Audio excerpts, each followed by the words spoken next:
오늘 우리에게 주신 말씀은 마태복음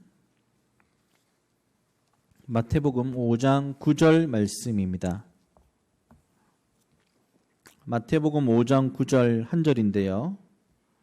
우리 다 함께 한 절을 읽도록 하겠습니다. 시작. 화평하게 하는 자는 복이 있나니 그들이 하나님의 아들이라 일컬음을 받을 것이며. 아멘. 이 시간 예수님의 말씀 14번째 화평케 하는 공동체가 되자라는 제목으로 목사님 말씀 증거해 주시겠습니다.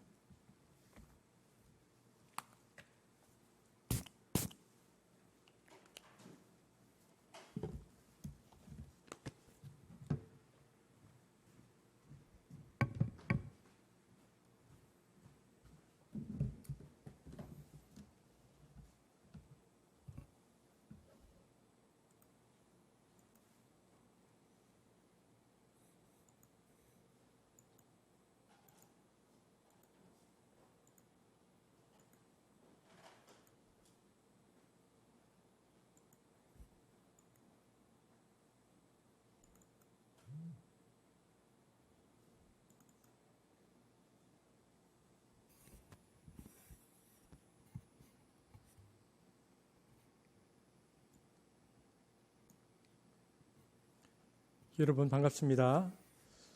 한 주간 동안 여러분의 삶이 어떠했는지 많이 궁금한데요. 또 우리의 삶의 경험과 또 삶의 일들은 많이 다양했다 할지라도 오늘도 하나님께서 또 우리 공동체 가운데 임재하여 주셔서 또 우리가 주께서 주시는 말씀 가운데에 다시 우리의 삶을 정돈하는 시간이었으면 좋겠습니다. 제가 기도하고 말씀 전하겠습니다. 사랑의 하나님 감사합니다. 오늘도 우리가 주의 말씀 앞에 섰습니다. 성령 하나님께서 이 말씀을 우리에게 깨닫게 하여 주실 때에 우리가 반응하게 하시고 또 이 말씀을 따라 하나님 나라를 살아갈 수 있는 우리 지체들 될 수 있도록 축복하여 주옵소서. 예수님 이름으로 기도합니다. 아멘. 여러분 이번 한 주간 동안 나라와 민족을 위한 특별 예배 잘 들으셨습니까? 금년은 6.25 한국 전쟁이 일어난 지 71주년이 되는 해이고요. 또 6.15 남북 공동성명이 발표된 지 21주년이고 4.27 판문점 선언 4주년이 되는 해이기도 합니다. 여전히 분단 상태를 극복하지 못한 이 나라 위에 주님의 은총이 함께 하기를 바라는 마음들이 있습니다. 제가 그 마음으로 말씀을 전하려고 합니다. 오늘 본문을 보면 예수님은 산 위에 모인 무리를 향하여 7번째 축복에 대하여 말씀하십니다. 당시에 폭압적인 로마의 치하에서 유대와 사마리아로 나뉘어서 증오와 원한으로 대립하고 있던 이스라엘 사람들에게 예수님은 화평케 하는 자, 즉 평화를 만들어내는 자가 참으로 복된 자라고 선포하고 계십니다.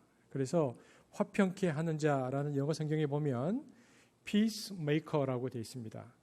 즉 평화를 만드는 자는 복이 있다라는 말씀인데요. 평화를 만드는 자라는 주님의 말씀 속에는 아직 이 땅에는 진정한 평화가 없다는 사실이 전제되어 있습니다. 즉 예수님께서 이 말씀을 하실 때에는 이런 뜻으로 전하신 것이겠죠. 이 땅에는 참 평화가 없다. 그러니 너희는 평화를 만들어내야 한다. 이런 뜻입니다. 2000년 전에 이 말씀을 하틴산에서 들었던 팔레스타인의 제자들처럼 지난 시간 강대국들의 영향 아래 남과 북으로 나뉘어서 불신과 증오의 담을 높이 쌓아온 한반도의 그리스도인들은 특별히 예수님께서 오늘 말씀하셨던 이 7번째 축복을 누려야 오늘 본문 말씀대로 비로소 세상 사람들로부터 과연 하나님의 아들답다라는 일컬음을 받게 될 것입니다. 오늘 우리가 주일 예배를 기준으로 하면요. 이틀 전이 한국 전쟁 발발한 지 71주년이죠. 이 분단의 땅 한반도에서 한국 그리스도인들이 드디어 하나님의 아들로서 인정받아서 하나님께 무한한 영광을 돌리게 되는 가장 축복받던 상태, 행복한 순간은 언제일까? 분단의 땅에서 살아가는 한반도의 그리스도인에게는 바로 평화를 일구어내는 때라는 것이 주님의 요구요, 주님의 가르침입니다.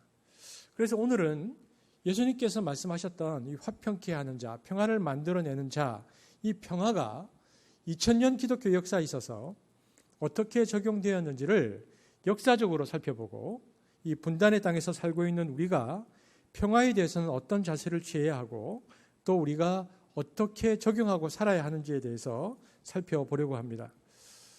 여러분, BC 4년에 예수님이 오셨죠.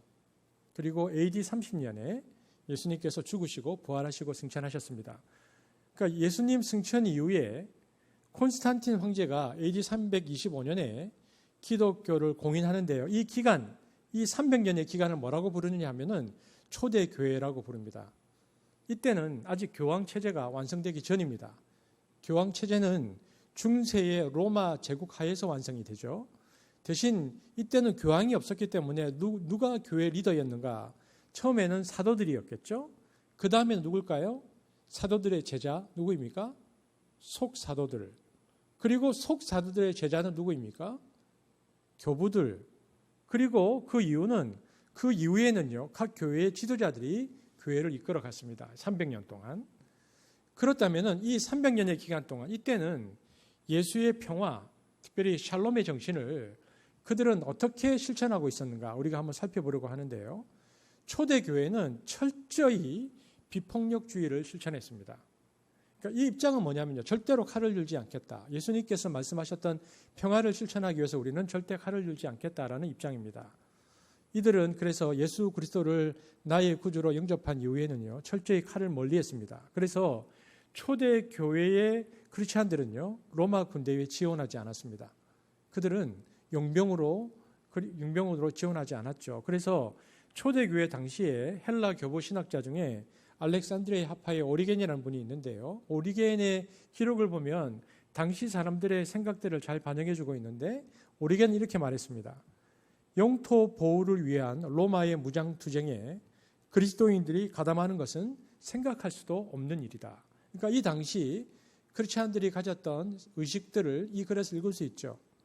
초대교회는 이처럼 힘에 의한 로마 제국의 질서에 대해서 분리주의적 태도를 취했고요.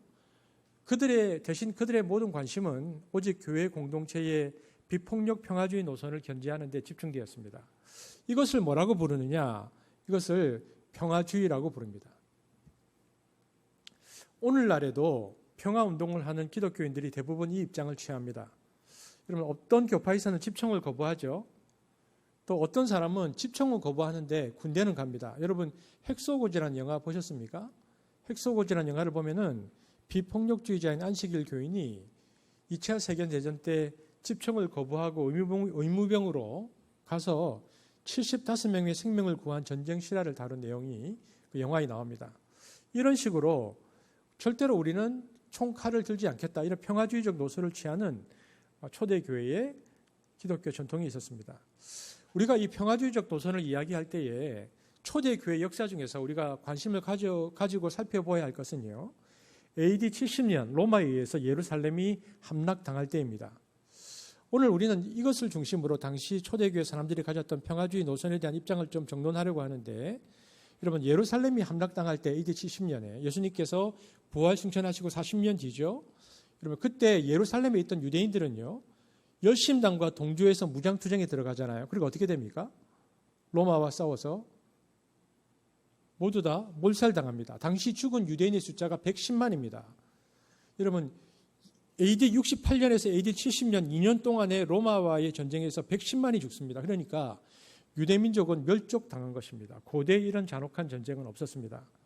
그리고 남아있던 유대인들은 다 포로로 끌려갔고요. 로마 시장에 노예로 팔렸습니다. 자, 그렇다면은 AD 68년부터 AD 70년까지 이 유대 전쟁 중에 유대인들은 110만이 죽었는데 그때에 예수님을 추종하던 유대인 말고 예수님을 추종하던 예루살렘에 있던 크리스찬들은 자기 민족이 로마와 독립투쟁을 하고 있을 때 어떤 태도를 취했는가입니다. 과연 그 당시에 기독교인들도 유대인들과 마찬가지로 열심당과 함께 반로마 투쟁에 들어갔는가? 역사적 자료가 그리 많지는 않은데요. 그 초대 교부 해계십이라는 글을 보면 이제 이 글이 대략 AD 180년경에 쓰였는데요.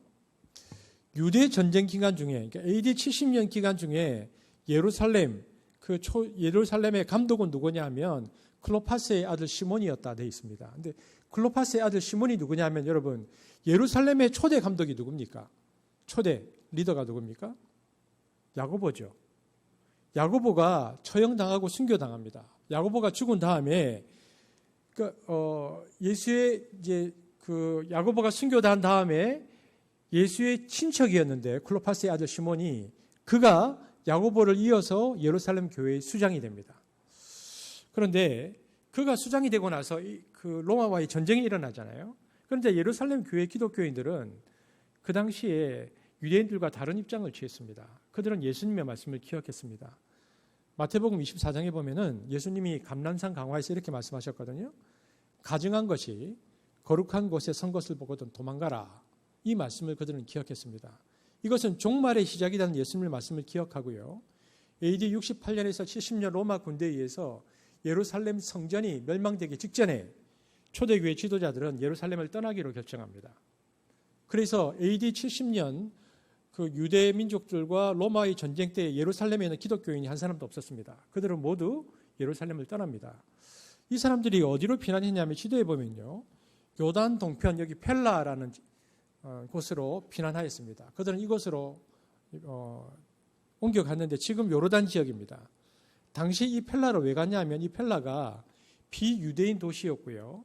그래서 반로마 항쟁에서 살아남기에 적절한 도시로 그들은 판단되었을 것이라 생각되어지는데 기록을 보면 이 펠라에는 풍성한 물이 솟아나오는 2개의 샘이 있었다라고 기록되어 있는데 그래서 그들은 이 전쟁 기간 중에 이곳에서 새로운 공동체를 건설하고 따로 삽니다. 이처럼 클로파스의 아들 시몬은 유대 전쟁 중에 펠라를 옮겨서 공동체를 이루고 있다가 예루살렘이 함락된 이후에요. 다시 이 공동체를 이끌고 예루살렘으로 되돌아옵니다. 이 돌아온 예수의 친척들과 이 공동체들이 당시 황제, 그러니까 도미티안 황제인데 제가 설교 시간에 이 도미티안 황제가 누구냐면 설교 시간에 제가 말씀 많이 드렸는데 베스피아누스의 아들 티투스 그 아들이 도미티안 황제인데요. 이 도미티안 황제로부터 신문을 받는데 처음에는 돌아왔는데 얘들도 유대인들과 비슷하냐 그랬는데 얘기해 보니까 얘들은 다른 입장이거든요. 무죄로 판명받고 풀려납니다. 그러다가 리더 클로파스의 아들 시몬은 AD 107년 그러니까 예루살렘이 함락된 지 37년 후에 유대교의 한 분파이고 이단이라는 죄명으로요. 로마로부터 처형당합니다. 그래서 그 리더는 죽죠. 그리고 한동안 팔레스타인 땅은 잠잠합니다. 그러다가 예루살렘이 함락된 지 50년이 지난 시점에 그러니까 그때는 황제가 하드리아누스 황제의 통치 15년인데요.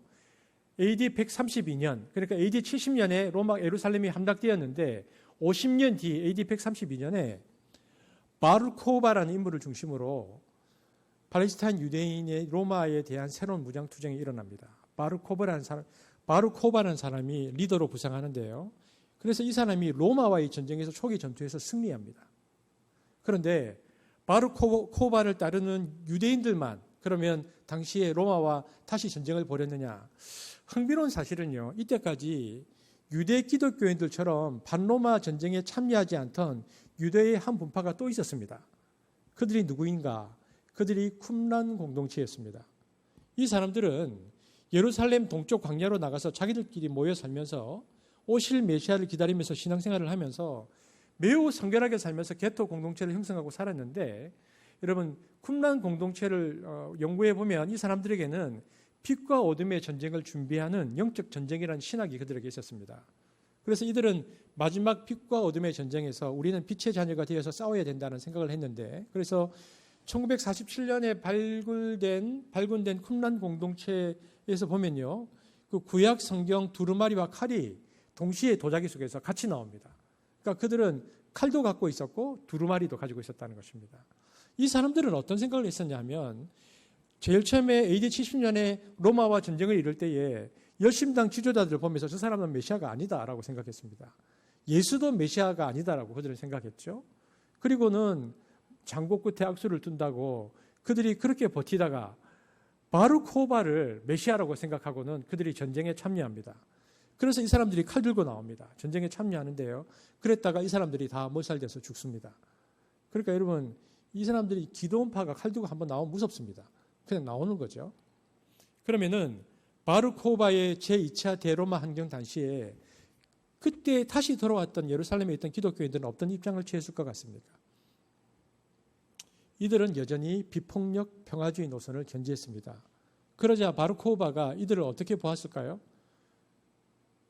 그냥 쉬운 말로 너무 밉상인 거예요. 우리가 이 무장 투쟁을 하고 있는데 또 얘네들이 이러고 있다고 해서 그들은 로마와의 항쟁을 벌이면서도 유대 기독교인들을 핍박했습니다. 132년에 AD 132년에 시작된 전쟁이 3년 동안 이루어졌는데 초기에는 바르코바가 이끈 유대인이 이겼지만 3년 뒤 135년에 로마에 의해서 이 전쟁이 진압이 됩니다. 전쟁이 끝이니까 유대에 대한 보복을 로마가 하는데요. 예루살렘 이름이 아이리아 카피톨리나로 개명합니다. 이름을 아예 바꿔버립니다. 그리고는 그 예루살렘 안에 유대인이 거주하는 것을 아예 전면 금지시켜버립니다. 이에 따라서 예루살렘 기독교 공동체도 더 이상 예루살렘에 살 수 없게 되었죠. 그래서 이들이 다시 어디로 가느냐? 시리아 지방으로 도망갑니다. 이것이 4세기까지 이루어집니다. 그러니까 예루살렘에 살다가 펠라로 갔다가 다시 예루살렘으로 왔다가 시리아로 다시 도망가는데 현재 시리아 내전을 하고 있는 바로 그곳으로 그들이 다시 도망갑니다. 그러면 이 사람들을 역사적으로 무엇이라고 부르는가? 이 사람들을 나사렛파라고 부릅니다. 이들은 나사렛 예수가 메시아이고 하나님이시다라는 신앙 고백을 제대로 했어요. 그래서 이들은 나사렛파라는 이름으로 4세기까지 시리아 지방에 존속했습니다. 근데 여러분, 나사렛파의 특징은요, 예수님의 신성을 인정했고요, 예수님께서 메시아라는 직분을 인정했습니다. 근데 거기에 뭘 더했느냐? 모세의 의식적 율법을 엄격히 지켜야 한다라고 말했습니다. 그리고 이들은 그들의 동족인 유대인의 불신앙을 애도하면서 미래에 이스라엘이 민족적인 회심과 함께 그리스도가 통치하는 지상 천년 왕국이 올 것이다 라고 기대하면서 4세기 동안 시리아 지방에 머물렀습니다. 그러니까 나사렛파는 이단이라기보다는 유대교적 특성을 강하게 지닌 기독교 분파로 볼 수 있습니다. 율법주의적 기독교죠. 그런데 이 나사렛파와 아주 유사하면서도 이단적인 집단이 있었는데요. 그것이 바로 에비온파입니다. 에비온파의 창시자가 에비온이라는 사람으로 알려져 있는데 이 사람이 에비온이 AD 70년에 예루살렘이 멸망당했을 때에 그 펠라로 예수님을 따랐던 크리스찬들이 피신했다고 말씀드렸는데요. 그때 피신한 크리스찬들을 에비온파로 끌어들였습니다. 그래서 이들은 얼마간 유대계 그리스도교와 이 에비온파가 관련을 가지면서 함께 존속하다가 그러다가 시간이 좀 더 지나니까 이들은 예수님의 신성을 인정했었던 이 나사렛파와는 달리 예수의 신성을 부정합니다. 예수는 신이 아니고 율법을 엄격히 지킨 훌륭한 랍비다. 복음서도 처음에는 유대인들을 향해서 쓴 마태복음만 인정을 했는데 그러다가 나중에는 시간이 지나니까 이 마태복음조차도 만족스럽지 못하다고 그래서 그들이 에비온파 복음서와 나사렛 복음서를 포함해서 그들 나름의 문서를 만들었습니다. 이후 이들이 이단으로 규정됩니다. 여러분, 한마디로 에비온파는 그래서 초대 기독교의 최초의 유대주의 이단이 되는데요. 굉장히 안타까운 비극이죠. 왜냐하면은 예수님의 친동생 야고보가 예루살렘 초대 감독이었잖아요. 이 사람이 누구냐면 야고보서를 쓴 사람이잖아요. 그런데 그의 제자들로부터 시작된 예루살렘 교회에서 역사상에서 첫 번째 이단의 분파가 나왔습니다. 굉장히 안타까운 역사적 사실이죠. 그리고 초대 교회는 대부분 유대인 중심이 아니라 바울을 중심으로 한 이방인 공동체로 정통성이 넘어갑니다. 이것이 이제 초대교회 역사인데 이처럼 이 초대교회 기독교는 예수님의 평화를 실천할 때에 이 평화주의자라는 노선을 철저히 지켰습니다. 이것이 평화주의 노선에 예수님의 말씀을 실천하려고 하는 첫 번째 적용점이었죠. 그런데 시간이 지나자 초대교회를 지날 즈음에요. 기독교 이름으로 칼을 드는 것을 정당화하는 신학이 하나 나옵니다. 평화주의와는 반대되는 것인데요. 이것을 정당전쟁론이라고 말합니다. 이 이론은 죄를 억제하고 평화를 회복하는 수단이 칼과 전쟁임을 주장했고요. 국가의 권력 행사를 그래서 아주 긍정적으로 바라보았는데 우리가 잘 아는 어거스틴에 의해서 초대 교부 어거스틴에 의해서 제일 처음 주창되었고요. 16세기 칼빈도 이 입장을 취했습니다. 그러니까 354년에 어거스틴부터 16세기 칼빈까지 이 정당 정진론이 1000년 동안 초대 교회를 지나서 중세까지 이어져 옵니다. 여러분, 이 이론은 뭐냐면요. 우리가 잘 아는 대로 AD 313년에 황제 콘스탄틴은 밀라노 칙령을 이제 반포하거든요. 그러니까 밀라노 칙령이 뭐냐면 지금까지 로마가 300년 동안 기독교인을 핍박했는데 모든 반기독교적 칙령들을 다 철회하고 이제는 기독교인들에게 아무런 제한도 받지 않고 마음껏 종교 행사를 할 수 있다. 이게 AD 313년의 밀라노 칙령입니다. 그러니까 기독교가 로마의 정식 종교가 되었죠. 기독교가 로마에 여러 종교가 있었는데 그 중에 하나 정식 종교가 되자 수많은 귀족들이 예수를 믿게 됩니다. 그리고 밀라노 칙령이 있은 다음에 한 70년쯤 지났죠. AD 380년에 데오도시우스 1세 때 이제는 로마에서 기독교가 국교화됩니다. 70년 만에 밀라노 칙령 이후에. 그러자 황제를 포함해서 로마 전체가 이제는 예수님을 믿게 되어지고 나라가 기독교 국가가 되죠. 이때부터 기독교는요 주류 종교가 됩니다.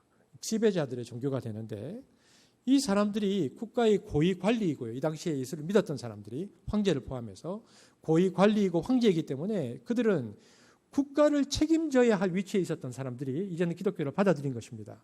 그리고 그들은 굉장히 경건한 신앙인이었습니다. 이 사람들은 그래서 어떤 생각을 했냐면 국가를 지켜내기 위해서 정당한 힘, 권력을 쓰는 것은 타당하다. 그래서 칼의 권세로 도둑도 잡고 강도도 잡고 치안도 유지하는 것이 정당하다고 생각했습니다. 그리고 더 나아가서 하나님을 모르는 이방인이나 또 악한 놈들이 전쟁을 일으켜서 쳐들어올 때 우리 지난주에 말씀했는데 왼뺨을 때리면 오른뺨도 내어주라. 이걸 문자적으로 만약 그들이 그대로 적용하면 어떻게 됩니까? 오리 쳐들어오면 심리까지 물려주면 됩니까? 우리나라로 따지면 임진왜란 때에 부산에 왜군이 쳐들어오니까 이 말씀 실천한다고 한양까지 내어주면 됩니까? 한 국가가 힘이 생겨서 다른 국가를 강도처럼 쳐들어와서 죽이고 빼앗고 포로수용소에 집어넣고 히틀러처럼 막 괴롭힐 때 어떻게 할 것인가? 이 당시 그 로마의 황제와 귀족들은 고민을 했는데요. 이때에 어거스틴이 생각한 것이 뭐냐면 국제사회에도 하나님의 정의가 있다라는 것을 생각했습니다. 그러므로 다른 나라가 강도처럼 쳐들어오면 일단 지켜야 한다. 이것은 정의를 실현하는 것이다. 그러므로 침략 전쟁이 아니고 방어 전쟁은 정당한 전쟁이라는 이론을 어거스틴이 정돈한 거죠. 그리고 이제는 상대방의 무력을 빼앗아서 그 악한 일을 더 하지 못하도록 하고 그리고 더 나아가서 그들을 교화시켜서 하나님의 백성으로 만들어야 하는데 이를 위해서는 정당한 힘을 가져야 국제사회의 평화를 지켜낼 수 있다라고 생각했습니다. 이게 어거스틴이 생각했었던 정당 전쟁론입니다. 그러니까 예수님의 평화를 지키기 위해서는 이렇게 실천해야 한다라고 정돈을 한 것이죠. 여러분 이 입장에 따르면은 기독교인이 검사도 돼도 되죠. 판사가 돼도 되고 경찰이 돼도 되고 군인이 되는 거 다 인정이 됩니다. 그래서 살인을 저지르는 사람을 향해서 뭐라고 얘기합니까? 30년, 무기징역 50년 이런 식으로 판결을 내려도 무방한 것입니다. 왜냐하면은 국가 공권력을 제대로 사용해서 하나님의 정의를 실현하는 것은 궁극적으로 평화를 지켜내는 것이다 라는 입장이기 때문에 그렇습니다. 그래서 지배하는 폭력이나 혹은 그것에 반해서 저항하는 폭력은 거부하지만 정의로운 세상을 위해서 사용하는 정당한 힘은 괜찮다라고 그들이 본 거죠. 그럼 여기서 말하는 정당한 힘을 뭐라고 부릅니까? 제가 설교 시간에 가끔씩 말씀드리는데 이것을 공권력이라고 부르기도 하고요. 퍼블릭 파워라고 부르기도 하고 또 영어로 포스라고 말하기도 합니다. 포스는 뭡니까? 우리가 영화에 보면 델타 포스 이런 게 많이 나오는데 이게 뭡니까? 군대의 힘, 검찰의 힘, 경찰의 힘, 교도관의 힘 이런 건데요. 이처럼 법에 의해서 절차에 의해서 통제가 가능한 힘이 공권력입니다. 그러니까 힘을 가지고 있으면서도 군대 같은 경우에는 내부의 질서와 규율이 있잖아요. 그러니까 이 내부의 규율과 질서가 있는 이 힘을 가지고 정의를 실현하는 도구로 이 힘을 쓰는 것은 평화를 지키는 것이기 때문에 문제가 없다라는 입장입니다. 하지만 통제력이 없으면 이 힘이 뭐가 됩니까? 바이오런스, 폭력이 된다는 것입니다. 그러므로 힘이 폭력으로 변하지 않도록 하면서도 그러나 이 정당한 힘을 사용해서 국제적인 강도의 힘을 억제하고 제재하고 그런 짓을 못하게 해야 한다는 것. 그래서 기독교 공동체가 정의를 위하여 칼의 권세를 사용하는 것은 정당하다. 그래서 정당 전쟁론을 말한 것이죠. 이처럼 어거스틴 이후에 이 중세 교회까지요. 이 초대 교회와 달리 조건에 따라서 무력 사용을 신학적으로 정당시했습니다. 이것이 정당 전쟁론입니다. 이 이론은 어거스틴과 칼빈에 의해서 완성이 되어서 오늘날도요. 온 세계의 정의와 평화를 이루는 한 방식으로 자리를 잡았습니다. 이것은 이런 거죠. 악랄한 인권 범죄나 전쟁을 일으킨 범죄자들에 대해서 국제 정의를 실현하기 위해서 힘을 사용하는 것. 그러니까 정당한 그 힘은 사용해도 좋다는 이론입니다. 이것이 세계의 평화를 지키는 방식이다. 따라서 국제 평화를 위해서 평화 유지군을 창설하고 독재자들이 권력을 가지지 못하도록 그 정권을 해체하고 전쟁을 해서라도 막아야 한다. 이것이 국제법 이론입니다. 그래서 국제사회에서도 하나님의 정의를 위해서 예전 유럽에 이런 일이 있었죠. 그 유고 사태 같은 게 보면 인종청소했었던 사람들 국제법에 의해서 제소되어서 평화유지군이 작동했는데요. 그래서 그 정권을 해체시켜 버리는데 이것이 평화를 이루는 방식이다라고 생각한 것이죠. 이런 것에 근거하면 우리나라도 마찬가지입니다. 우리나라의 독립군들도 마찬가지죠. 우리가 잘 아는 안중근, 안도마라고 부르죠. 캐톨릭 세례명이. 그리고 우독슨 같은 분들. 그러니까 안중근이 할빈역에서 우독슨은 혹시 실패하면 준비하기 위해서 다음 역에서 준비하고 있었는데 그들이 이토 히로부미를 암살한 것을 어떻게 볼 것인가? 폭력 테러리즘으로 볼 것인가? 그렇다면 그들은 기독교인으로서 할 수 없는 일을 한 거죠. 근데 안중근은 그리스도인이었거든요. 그래서 안중근이 여수의 감옥에서 재판을 받을 때에 일본 판사가 질문하잖아요. 그대 세례명이 도마가 아닌가? 아니 당신은 천주교인이고 그리스도인 아닌가? 안중근이 그렇다고 말하니까 그런데 어떻게 살인하지 말라는 계명을 어기고 이토록 암살했는가? 이런 난처한 질문을 하죠. 그때 안중근의 대답이 여수 감옥 재판 기록에 나오는데요. 그거 이렇게 말합니다. 나는 크리스찬으로 사람을 살인한 것이 아니고 대한독립군 사령관으로 전투행위를 한 것이고 그래서 그를 처형한 것이다. 그러니까 이것이 유명한 정당 전쟁론 이론입니다. 그러니까 독립운동가들이 초기 만주에서 항일 무장투쟁을 했던 사람들이 단순한 개인의 원한과 보복을 위해서 누구를 살인하고 죽인 것이 아니고 침략 전쟁을 막아내는 방어 전쟁으로서의 정당한 전쟁이라는 자기 나름대로의 신학과 윤리가 정확하게 있었다는 것을 알 수 있습니다. 이것이 정당 전쟁론의 한 예죠. 이것이요. 중세 4세기부터 15세까지 중세 1000년을 지배한 사상입니다. 따라서 중세 교회는 예수님의 평화를 적용할 때에 초기 기독교와는 달리 조건에 따라서 무력 사용을 신학적으로 정당화했습니다. 그러다 보니까 이제는 그것이 좀 오버하니까 어떤 일이 일어났습니까? 기독교 국가가 뭘 했죠? 십자가를 앞세워서 이제는 이교 국가를 침략하고 심지어는 기독교 국가들 사이에서도 전쟁이 끊이지 않았습니다. 심지어 교회들이 신학적 차이를 이유로 전쟁에 뛰어들었던 기록이 이 1000년의 역사에 수두룩합니다. 그러니까 평화를 선포하고 평화의 세상을 위해서 십자가를 졌던 이 하틴산의 예수님의 가르침이 이제는 교회 안에서 무시되거나 왜곡된 것은 교회사의 매우 아픈 기억입니다. 여러분, 무력 사용의 결과가 얼마나 안타까운 결과를 가져다 주는지 역사는 이를 증명하는데요. 여러분, AD 10세기경에 교황 우르바누스 2세가 십자군 전쟁을 선포하는데 십자군 전쟁이 200년 동안 됩니다. 한 8차례 이상, 그보다 훨씬 더 많이 있었지만 큰 전쟁은 8차례 이상 200년 동안 있는데요. 이들은 칼을 사용하는 것을 정당시하고요. 전쟁을 일으켰죠. 그래서 200년 가까이 이슬람 세계하고 전쟁을 합니다. 그러니까 예수의 원수 사랑을 칼로 실현하려는 뒤틀린 생각이 난 결과였는데 그래서 여러분 그 결과가 어떻게 됐습니까? 200년 동안 전쟁에서 이슬람과의 십자군 전쟁이 끝났습니까? 여러분 놀랍게도요. 이 전쟁이 지금까지 1000년이 지났는데 지금도 이 전쟁은 계속되고 있습니다. 그러니까 소위 말하는 이때부터 서방 세력과 아랍은 서로에게 적대적이고 대립적인 관계로 들어섰습니다. 그 대표적인 게 9.11 테러입니다. 9.11 테러와 이라크 전쟁은 지금도 이 전쟁이 계속되고 있다는 것을 우리에게 말해주는 것이죠. 탈레반에 의한 9.11 테러에 대해서 이것은 정당한 방어 전쟁으로서의 명분은 있었지만은 그것이 탈레반이나 테러 배후자들만 친 것이 아니고 전쟁이 확전되어서요. 이라크 전쟁 같은 경우는 특별한 혐의점이 없었는데도 침공했고 그래서 서방 세계와 이슬람 세계의 거대한 전쟁으로 확전되었습니다.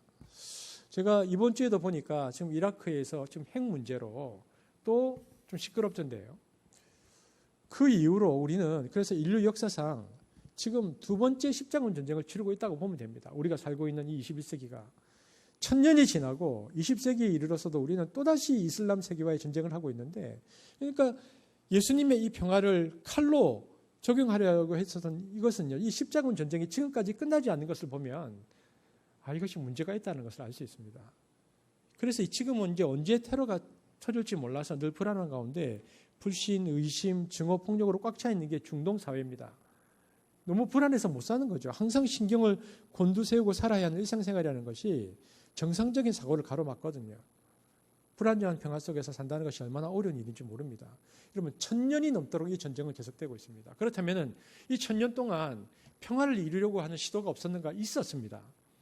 그 대표적인 예가 오슬로 협정 같은 것인데 오슬로 협정이 뭐냐면은 팔레스타인 해방기구가 PLO라고 부르는데 팔레스타인 해방기구와 이스라엘 정부가 우리 이렇게 하지 말자. 그래서 서로의 존재를 인정하고 분쟁 종식을 논의한 평화협정이 1993년에 있었습니다. 그래서 1993년에 이스라엘 라빈 총리와 팔레스타인 해방기구의 아라파트 의장이 합의안에 서명했거든요.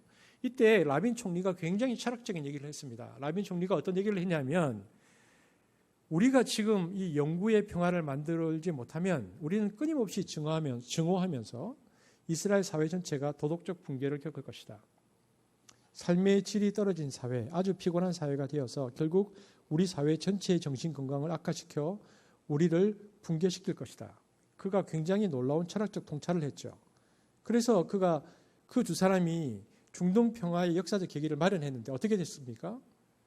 1995년에 라빈 총리가 그것 때문에 이스라엘 구급파에 대해서 암살당합니다. 그리고 1996년에는 반이스라엘 투쟁을 전개하는 이슬람 원리주의 조직인 하마스가 자살폭탄 테러를 일으키면서 다시 전쟁이 더 시끄럽게 됐죠. 여러분 이처럼 역사를 보면 용서와 사랑, 아가페를 이야기하는 사람들은요 너무 아이러니하게도요 오히려 내부에 의해서 죽임을 당합니다. 아브라함 링컨이 그랬고요. 마틴 루터 킹이 그랬고요. 간디가 그랬습니다. 그리고 예수님이 그러셨죠. 왜 평화를 주장하는 사람들이 이토록 내부에서 암살을 당할까요? 그것을 못 받아들이니까. 그 내부에서는 무장 투쟁을 해야 된다고 생각했고 그것이 평화를 지키는 길이라고 생각했는데 그냥 초기의 교회처럼 평화주의를 주장하니까 그들이 받아들이지 못하니까 저 사람을 죽여버리자 이렇게 되는 것이죠. 그래서 가장 어려운 신앙의 가치가 용서라는 거, 사랑이라는 거, 평화라는 것을 우리가 알 수 있습니다. 이것이 예수님께서 말씀하셨던 이 평화가 2000년 기독교 역사에 있어서 적용되었던 두 가지 방식입니다. 그러니까 뭡니까? 첫 번째는 평화주의, 두 번째는 뭐였다고요? 정당 전쟁론. 이것은요 2000년 역사에 보면 상황에 따라서 서로 통용이 되었는데 이 두 가지가 다 옳습니다. 그러나 이 둘 중에 근본적으로 더 옳은 것은 무엇일까요? 역사를 보면 칼 들고 싸우는 것과 십자가의 순교적 모델 중에 무엇이 더 큰 영향을 미쳤는가? 후자입니다. 그러니까 십자가를 들고 나가는 것. 이것을 어린 양 이론이라고 부릅니다. 제물로 죽는 어린 양처럼 평화주의를 선택한 사람들은 전쟁에서 그냥 죽잖아요. 그런데 이들의 죽음을 통해서 오히려 그 악한 상대방의 악함과 비도덕성을 온 세계에 드러내고 그 결과 그 핏소리를 들으신 여호와께서 마치 아벨이 땅속에서 부르짖는 그 핏소리를 들으신 여호와께서 심판하시는 것처럼 여호와께서 심판하신다. 이것이 총칼 들고 싸우는 방식보다 더 역사를 바꾸는 결정적인 것이다. 라는 것을 우리가 볼 수 있습니다. 그래서 산자의 재앙을 통해서 역사가 바뀌는 것이 아니라 죽은 자의 피 흘림을 통해서 역사가 바뀐다. 왜냐하면 산자보다 죽은 자가 더 위대하니까. 왜? 죽어서 하나님 앞에 계속 호소하니까. 의인들의 핏소리, 순교자들의 피소를 들으시고 하나님이 때가 되면 바꿔버리시는 것입니다. 그래서 사도행전 1장 7절에 보면 이런 말씀이 있죠. 한번 같이 읽어볼까요? 시작. 이르시되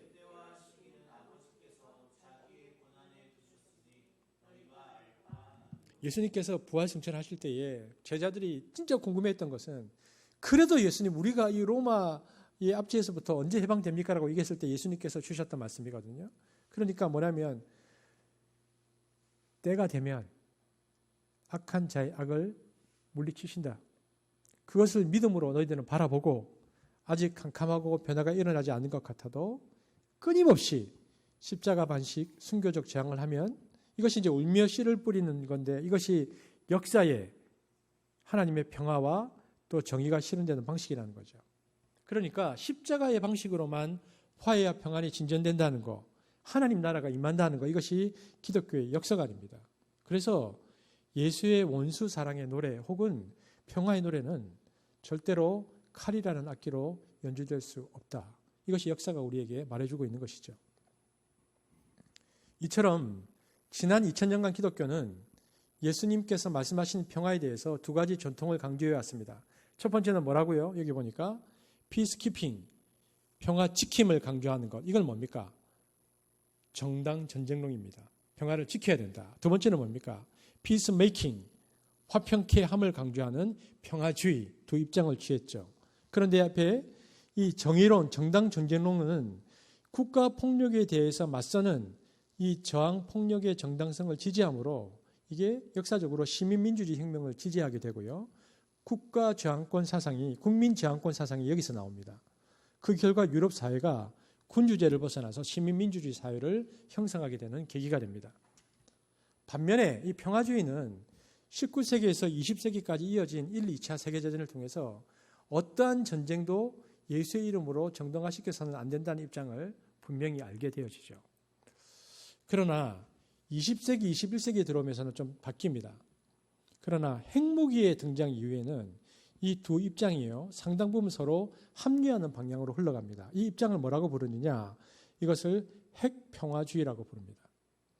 이 입장은 지금 핵무기를 소유하고 있는 나라들이 많잖아요. 그런데 핵무기를 왜 소유해야 되냐면 핵무기 보유를 통해서 이 나라도 가지고 있고 이 나라를 가지고 있으므로, 그러니까 핵무기 소유를 반대하지 않으면서도 이 핵무기 사용을 하지 않으므로 평화를 지킬 수 있다, 전쟁을 억제할 수 있다는 입장입니다.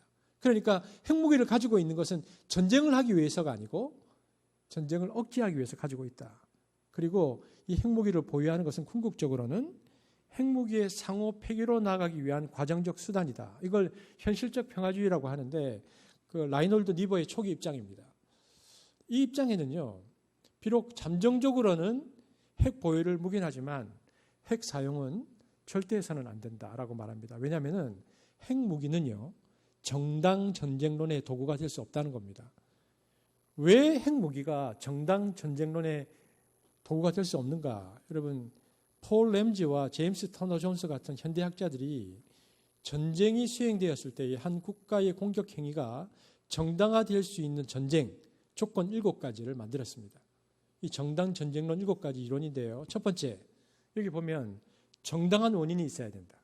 이게 방어 전쟁이어야 한다는 것입니다. 두 번째, 정당한 의도여야지 복수해서는 안 된다. 세 번째, 마지막 수단이어야 한다. 그러니까 외교, 국제재판, 국제기구 협력 등을 다 거쳐보고 안 되면 한다. 네 번째, 합법적 정당성이 있어야 된다. 다섯 번째, 승리의 가능성이 있어야 된다. 여섯 번째, 제한된 공격이어야 한다. 일곱 번째, 민간인 공격은 배제되어야 한다. 이게 정당, 이 7가지가 정당한 전쟁론인데요. 핵은 뭡니까? 쏘면 상대방도 다 죽고 우리도 다 죽는 겁니다. 그리고 자연 생태계도 다 죽죠. 그렇기 때문에 정당 방어 이론에서 적이 핵을 쏘니까 우리도 핵을 쏜다는 것은 정당할 수 없습니다. 그렇기 때문에 기독교 윤리에서는 이것을 뭐라고 부르느냐?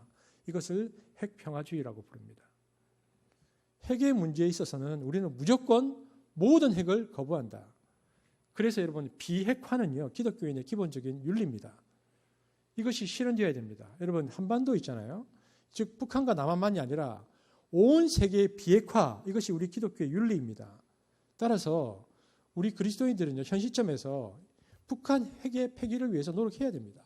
할 뿐만 아니라 그럼 북만 핵을 폐기해야 되는가? 동북아의 핵폐기 더 나아가서 전 지구촌의 핵폐기를 위해서 우리가 기도하고 애써야 합니다. 사실 현실적으로 한반도 비핵화는 주변 강대국 사국이요, 통일한국에 요구하는 통일의 선결 과제입니다. 그러니까 주변 사국 중에, 강대국 사국 중에 그 어느 국가도 미래의 통일한국이 핵을 보유한 군사 강국으로 일어나기를 원하지 않아요. 근데 이것은 이미 독일 통일 과정에서 명백히 드러났는데, 소독은 동독을 흡수 통일하는 과정에서 미국, 소련, 영국, 프랑스 주변 국가들에게 통일 독일이 영구적으로 비핵 국가가 될 것을 약속해야만 했습니다. 그리고 그 비핵화 선언 이후에야 비로소 통일 독일이 허락되었거든요. 그러니까 결국 한반도 비핵화 선언은 한반도 통일의 선결 과제고요. 국제사회에서 필수적으로 우리에게 요구할 것이기 때문에 미리 핵 평화주의 입장에 근거해서 일관되게 한반도 비핵화 통일 정책을 세움으로 주변 강대국으로부터 국제사회의 신뢰를 획득하는 것이 필요하고요. 왜냐하면 우리가 얘기했지만 정당 정쟁의 정당성이 확보되지 않은 유일한 전쟁이 시작된 것인데, 이것은 어떤 것으로 인정이 안 된다는 것입니다. 그래서 오늘날 전 세계에서 핵 감축 비핵화 운동은 세계 기독교 운동의 핵심 운동이 되었습니다. 그래서 이 핵시대에 살아가는 우리 기독교인이 추구해야 할 기도 제목이 뭔가? 그것은 비핵화입니다. 전 세계의 비핵화를 위해서 우리는 기도해야 하는 것입니다. 핵 공포 시대에 사는 기독교인의 윤리, 이것이 비핵화이죠. 그렇다면은 이 전쟁과 핵의 위험이 언제나 도사리고 있는 한반도에서 교회와 그리스도인들이 예수님께서 말씀하시는 이 평화를 구축하기 위해서 우리가 해야 될 일은 무엇인가 하는 거죠. 평화주의와 정단 정쟁론, 그리고 21세기에 들어와서 이제는 비핵화까지 왔는데요. 그렇다면 한반도에 살고 있는 우리는, 그리고 분단의 71주년을 맞이하고 있는 우리는 예수님께서 말씀하신 이 평화를 어떻게 구축해야 할 것인가? 성경에 보면 화평은 성령의 열매 중 하나라고 말합니다. 갈라디아서 5장 22절, 23절 보겠습니다. 시작. 오직 성령의 열매는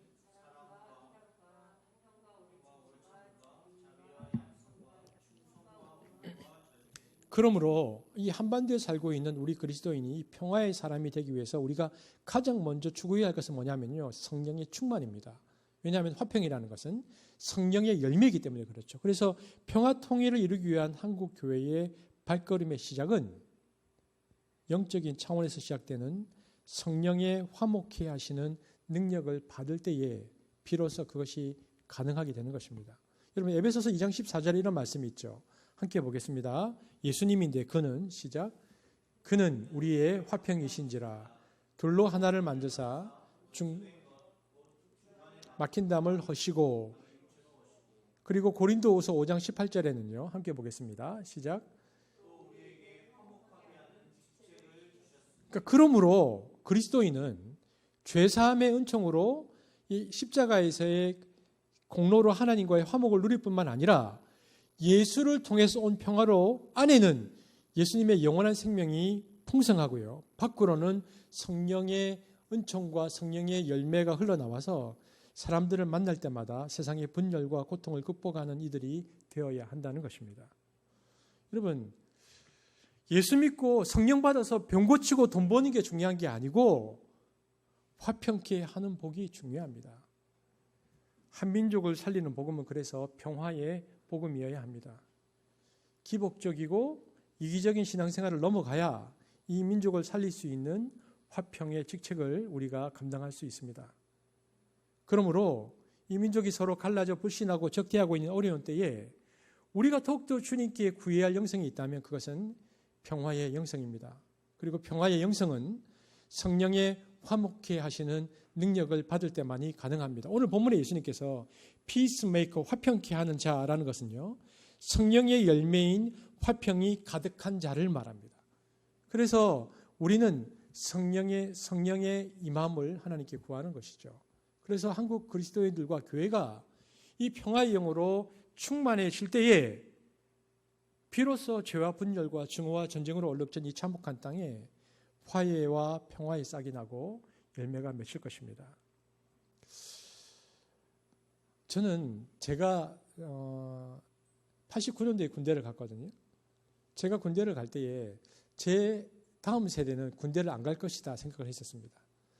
근데 30년이 지났는데 여전히 우리 자녀들은 군대를 가고 있죠. 너무나 긴 시간 우리는 평안이 없는 땅을 배회하고 있습니다. 그러므로 평화가 없는 땅 속에 살면서 무뎌진 우리 마음을 어루만져 주시고, 그리고 이제는 포기하고 싶어지는 가물거리는 사랑의 심지에 불을 붙여주시는 성령 하나님의 은혜가 우리들에게 필요합니다. 상한 갈 때도 걷지 않으시고 꺼져가는 등불도 끄지 않으신다는 하나님께서 평화를 염원하는 우리의 이 가녀린 꿈을 붙들어 주시기를 우리는 소망해야 하는 것입니다. 그러나 우리가 그것이 아주 가녀린 꿈이긴 하지만 그럼에도 불구하고 우리에게 소망이 있는 것은, 그것은 남북이 하나 되는 것은, 그리고 남북이 하나 되는 꿈은 평화를 염원하는 이들의 꿈이기 이전에 분열된 세상을 치유하려는 하나님의 꿈임을 믿기에 우리는 기도하게 되었습니다. 여러분, 이번 주 가정 예배를 드리시면서 함께 한번 보았던 말씀인데요. 에스겔 37장 17절 한번 볼까요? 보겠습니다. 시작. 그 막대기들을 서로 연합하여 하나가 되게 하라. 내 손에서 둘이 하나가 되리라. 보십시오.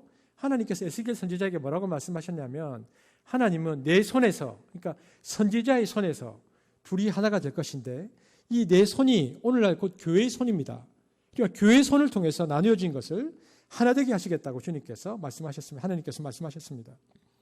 남북 교류에 수많은 손들이 있죠. NGO도 있고 정부도 있고요. 그러나 남북 교류의 수많은 손들 중에서 하나님께서 친히 손을 얹어주시고 축복해 주시는 유일한 손은, 그래서 바로 교회의 손이라는 것을 믿습니다. 하나님은 성령의 생기를 받은 자들의 손을 통해서 진정으로 하나 되는 일이 일어나게 하실 것이라고 에스겔 선지자를 통해서 말씀하셨습니다. 이 약속을 신뢰하고 우리에게 성령, 즉 화평케 하는 영을 넘치도록 부어주시기를 기도하고, 그래서 남북이 서로 공생하는 평화를 위해서 쓰임받기 위해 우리는 지속적으로 기도할 필요가 있습니다. 그런 차원에서요, 한국교회는 이제 6.25를 전쟁 기념일이 아니라 민족 화해의 날로 선포할 필요가 있습니다. 그리고 민족 화해의 주일로 지키는 교회가 의외로 많아요. 그리고 교회는 민족 화해의 주일을 지킴으로 역사의 부름 앞에 선 그리스도인으로서 어떻게 반응하는 것이 옳은가를 신앙으로 고백해내야 되는데, 서로를 증오하고 살리게 했던 참혹한 6.25 전쟁을 민족 화해의 날로 삼는 것은요, 십자가를 죽음의 상징이 아니고 부활의 상징으로 삼는 기독교 전통과 너무나 잘 어울리는 모습입니다. 왜냐하면 기독교는 역설의 종교잖아요. 고난을 영광으로, 절망을 희망으로, 죽음을 부활로 바꾸는 하나님의 역설이 계시된 그 선포된 종교가 기독교이거든요. 그래서 분단을 고착화시킨 참혹한 전쟁 기념일이 민족 화해의 생명샘으로 바뀔 수 있도록 교회는 이제부터라도 이 날을 민족 화해의 날 혹은 민족 화해의 주일로 선포할 필요가 있습니다. 비록 평화의 불빛은 가물거리고 있지만, 그러나 화해와 평화의 꿈은 결코 포기되어서는 안 됩니다. 예수님께서 오늘 우리에게 말씀하셨잖아요. 저는 남북의 당국자들이 평화의 용기를 조금 더 내었으면 좋겠다라는 소망이 있습니다. 갈등이 없을 수 없겠죠. 피차 서운한 것도 분명히 있을 겁니다. 그래도 판을 아예 깨서는 안 됩니다. 비록 그 길이 가시밭길이라 해도 그 길을 결코 포기해서는 안 됩니다. 여러분, 통일은 정치 경제적 차원에서 어느 순간 닥치는 게 아니고 민족 회복의 긴 과정입니다. 1%라도 진전하고 있다면 그때가 통일 시대입니다. 통일은 그래서 삶의 동질성이 많아지면 자연스럽게 오는 것이거든요. 우리가 평화를 선택하고 조금씩 진전해 가면서 민족의 동질성이 많아지면요, 마침내 막혔던 샘이 터져나오는 역사가 분명히 나타날 것이라고 믿습니다. 그러므로 세상 끝까지 화평케 하는 자로서의 삶을 실천하는 우리가 되기를 우리는 성령 안에서 기도하고 간구해야 하는 것입니다. 우리가 오늘 예수님께서 말씀하셨던 이 본문 앞에 섰는데요, 세상이 뭐라고 하든 간에 의사들이 생명을 살리는 일에 헌신하는 것처럼 평화가 위협받고 있는 이 나라를 살리기 위해서 우리는 그래서 이 나라와 민족을 위해서 기도해야 하는 것입니다. 이번 주에 김태형 목사님께서 나라와 민족을 위한 기도에 예쁘게 그 그림을 넣어줬는데요. 1989년 베를린의 겟세마니 교회에서 일어났던 평화의 기도 운동과 특별히 동동네에 있었던 라이프치 성 니콜라스 교회의 오려평화 기도회가 독일 통일의 물꼬를 튼 것처럼 우리 가운데서도 이 나라와 민족을 위한 이 기도가 일어나기를 우리는 소망해야 하는 것입니다. 하나님 나라와 평화가 임하기를 간절히 기도했던 그들의 기도를 통해서 하나님은 독일 통일을 선물로 주셨거든요. 화해의 근원인 예수님의 피가 이 땅에 풀어짐으로 샬롬의 나라인 하나님 나라가 무엇보다 남북 화해가 시작된다는 것을 우리는 알아야 하는 것입니다. 우리가 그런 관점으로 마태복음 5장 9절을 한번 다시 보겠습니다. 이제 말씀을 맺으면서요. 예수님께서 말씀하신 것이 역사를 지나서 오늘날 우리가 어떻게 해야 하는가의 관점인데 마태복음 5장 9절 다시 한번 읽어보겠습니다. 시작. 화평하게 하는 자는 복이 있나니 그들이 하나님의 아들이라 일컬음을 받을 것이며 피스메이커로 우리는 부름을 받았습니다. 남북한 7천만 동포들로부터 우리 그리스도인들이 하나님의 아들이라 일컬음을 받기에 합당한 자격을 갖추기 위해서는 이 될 대로 경직되어 버린 남북의 분단 상황 속에서 결례를 화목케 하는 직책을 잘 감당해야 합니다. 분열과 시기, 배신과 증오, 미움과 고통, 그리고 다툼과 전쟁으로 서로의 피를 흘린 이 참혹한 땅 한반도에 예수 그리스도의 피로 세워진 교회에서 그래서 하나님의 사람, 평화의 사람이 수없이 일어나서 이 땅에 평화의 씨를 뿌리고 갖고 가는 일들이 우리 시대에 일어나야 합니다. 무엇보다도 우리 다음 세대들이 이 평화의 영으로 충만해져서 민족과 나라를 살리는 리더로 세워줘야 하는데 저는 한숲에 있는 다음 세대들이 미움을 거절하고 하나님의 평화를 선언하는 다음 세대로 우뚝 서기를 주의 이름으로 축복하고 한숲이 그 일들에 쓰임받기를 주님의 이름으로 다시 한번 축복합니다. 기도하시겠습니다. 하나님 감사합니다. 화평케 하는 자는 복이 있다. 주께서 말씀하셨습니다. 하나님 이 땅의 교회가 그리고 한숲이 이 하나님의 평화의 나라가 이 땅에 오기 위한 도구로 쓰임받기를 원하고 우리가 하나님 앞에서 또 한숲이 다음 세대를 평화의 사람으로 세워가는 일에 쓰임받도록 우리를 그렇게 사용하여 주옵소서. 예수님 이름으로 기도합니다. 아멘.